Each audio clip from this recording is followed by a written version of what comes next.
संजय राऊतांसारख्या राज्यसभेत असणाऱ्या मोठ्या माणसाचं अतिशय छोटं मन आहे।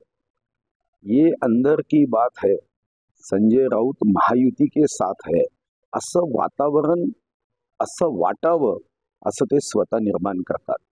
महाभारतामध्ये कर्णाचा पराभव होण्याचं कारण शल्य होता, त्याचा जो रथ चालक होता।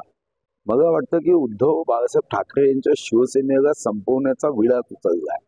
महाराष्ट्र पुरोगामी, या पुरोगामी महाराष्ट्रामध्ये वैचारिक शत्रुता असू शकते, वैचारिक विरोध असू शकतो, पण अशा पद्धतीने कोणी कोणाचा सत्कारच करायचा नाही, जन्मदिवसाच्या सदिच्छा द्यायच्या नाही, त्यांच्या कौटुंबिक कार्यक्रमात सहभागीच व्हायचं नाही, हे कोत्या मनाचं लक्षण आहे।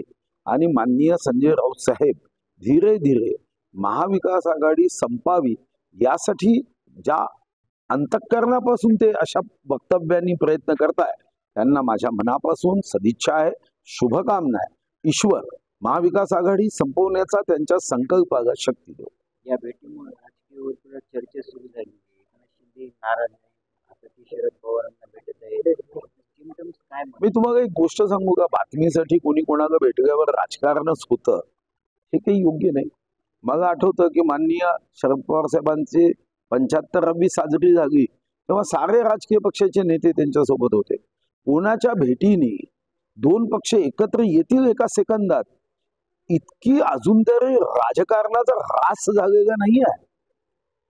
राजकारणामध्ये वैचारिक मतभेद असू शकतात, पण वैचारिक मतभेद आहे म्हणून भेटीच घ्यायच्या नाही। आणि भेटी घेतल्या की जसं काही एकमेकाकडे दृष्टिक्षेप टाकल्याबरोबर संध्याकाळी जाऊन आता हे रजिस्टर मॅरेजच करणार आहे असा भाव असल्यासारखा आहे।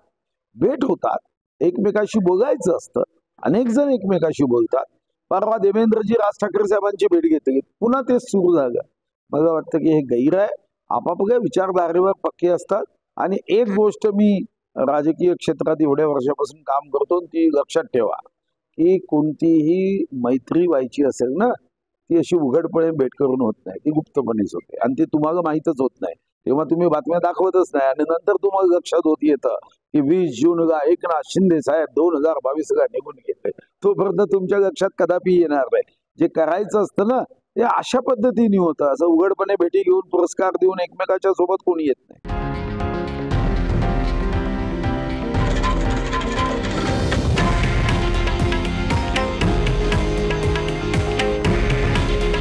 हे आहे देशातील नंबर 1 न्यूज नेटवर्क आणि आपण पाहत आहात TV9 मराठी। काळजी तुमची, हित महाराष्ट्राचं।